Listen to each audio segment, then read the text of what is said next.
Am I the only one who thought cake always needed an oven? Think again. Pumpkin spice in a mug, ready while you scroll.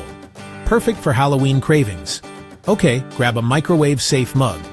Ingredients: 4 TBSP flour, 2 TBSP sugar, 1/4 TSP baking powder, pinch salt, 1/4 TSP pumpkin spice, 2 TBSP canned pumpkin, 2 TBSP milk, 1 TBSP oil splash vanilla.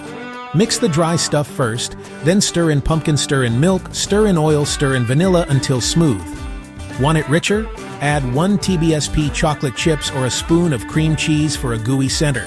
Microwave on high for 60 to 75 seconds. Start with 60, then add 10 if needed. Don't overcook. It should be springy, not rubbery.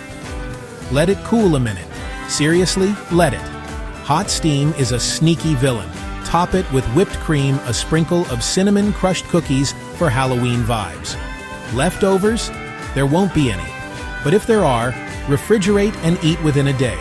Quick recap: 5 minutes, 1 mug pumpkin spice magic. Try it, tag me, and make your Halloween snack time dangerously easy. Happy haunting and happy eating.